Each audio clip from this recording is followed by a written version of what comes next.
Bonjour, je vous attendais. Je ne vous cacherai pas qu'en vous attendant, 1000 questions m'assaillaient. Comment allais-je faire? Qu'avais-je donc à dire qui n'ait pas encore été dit? Car j'ai plus de peur ici de parler que d'écrire. Dans l'angoisse m'étreint que demain ou dans une autre éternité, on m'écoute et me juge. J'en étais là, lorsque vous êtes arrivé. L'heure est donc venue de vous parler. Alors, par avance, je tiens à vous remercier pour l'indulgence que vous accorderez aux maladroits, aux débutants, à celui qu'il fallut presser, harceler et convaincre de quitter un moment sa province anonyme pour se montrer ici et maintenant. Et comme nous ne nous connaissons pas encore, je propose de me présenter. Quelques mots suffiront. Il est de bon ton de ne pas trop en dire lors du premier rendez-vous. Je m'appelle Bruno Aubert. Je suis né il y a longtemps, au pays de l'été, des vignes et du vent. Je suis l'homme le plus ordinaire qui soit, un figurant tragique dans une comédie ratée. Enfin, un simple quidam, qui n'a jamais vraiment su ni la couleur du temps, ni le prénom des fleurs. Alors, pour attraper un peu tout ça, j'essaye d'écrire des livres, des histoires plus précisément. Quelle différence, me demanderez-vous?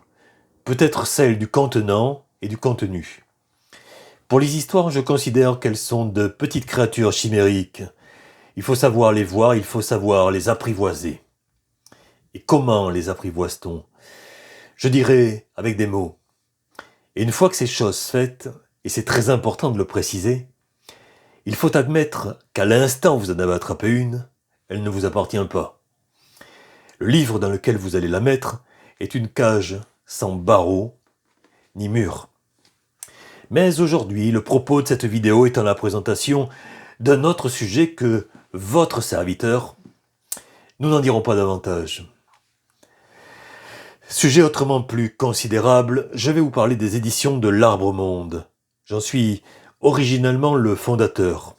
Et à ce titre, il est naturel que ce petit exercice de communication m'incombe. Je ne suis pas très à l'aise avec la dénomination de fondateur.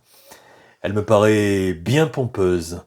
Je préfère penser dire que l'idée s'est imposée à moi comme le font toutes les idées qui naissent d'un rêve fou. Je vous épargnerai la période de gestation durant laquelle tout se mêla plus ou moins allègrement dans mon esprit. Le fait est qu'un soir, je décidai à en parler à mes bons amis. La suite, vous la connaissez. Elle se passe de détails. Les éditions de l'Arbre Monde étaient nées, aussi simplement et naturellement que poussent les arbres. Cet arbre, notre arbre, nous le voulions noble, robuste et du meilleur bois qui soit. Idéalement, il serait un chêne et fils d'Yggdrasil. Dans la mythologie nordique, Yggdrasil est l'arbre-monde sur lequel reposent 9 royaumes. Pour ce qui est de notre maison d'édition, les 9 royaumes correspondent à 9 genres littéraires. Le policier, la science-fiction, la romance, la fantasy, le roman historique, le roman classique, le roman fantastique, le roman terroir, la poésie et le théâtre. Donc si vous désirez en apprendre et davantage ou vous procurer un de nos titres, je vous invite à visiter le site de notre maison d'édition, éditionlarbremonde.fr. Vous trouverez le lien et celui de notre boutique dans la description. Nous en arrivons au point qui nous intéresse, la présentation de notre chaîne YouTube auprès de mon livre. Pourquoi ce nom?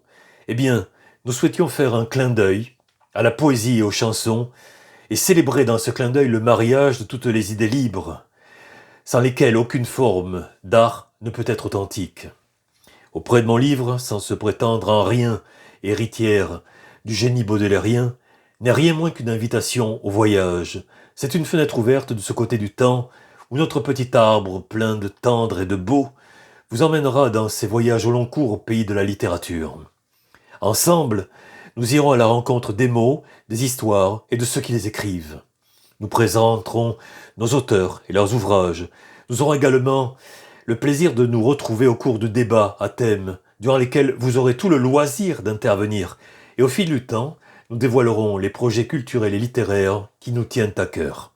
Voilà, je crois avoir à peu près tout dit. Du moins j'espère n'avoir rien oublié.